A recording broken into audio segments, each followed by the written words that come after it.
Praise God, there are lines on the field of play.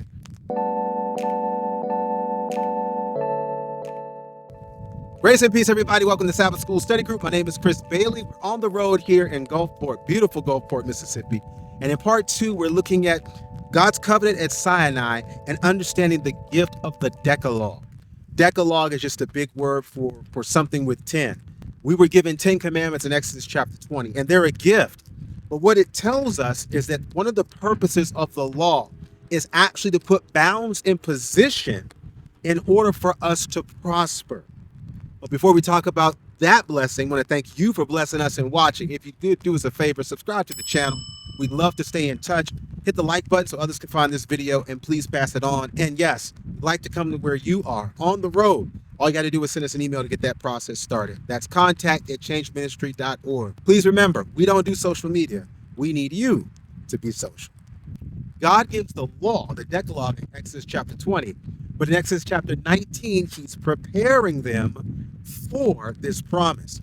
So it's there in chapter 19 that God tells Moses and the people, beginning here in verse number 12, "And thou shalt set bounds unto the people round about, saying, Take heed to yourselves, that ye go not up into the mount, or touch the border of it. Whosoever touches the mount shall be surely put to death." This was God putting a very important principle in place.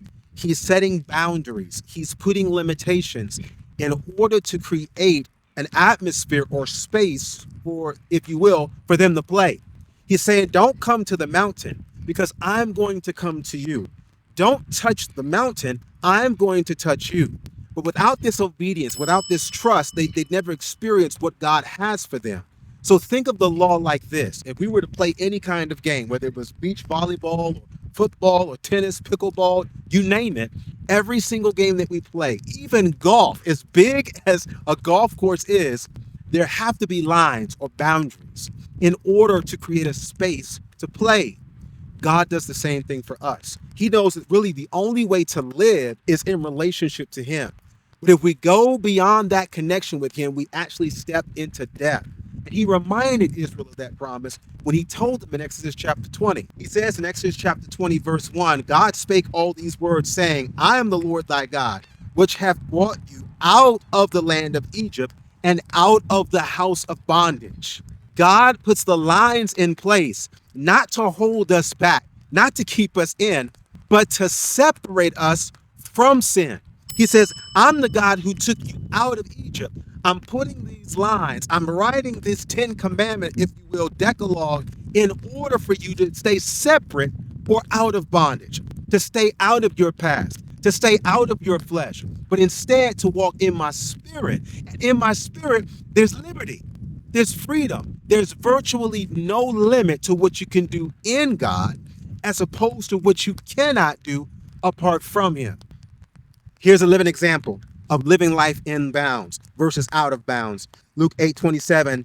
This is now when Jesus and the disciples went forth to land, and there met him out of the city a certain man which had devils long time, and wore no clothes, neither abode in any house, but in tombs. For he had commanded the unclean spirit to come out of the man, for oftentimes it had torn him, it caught him, and he was kept bound. He was kept bound. And he would break those bands and was driven of the devil into the wilderness. That's a picture of life without lines. That's a picture of life without the law.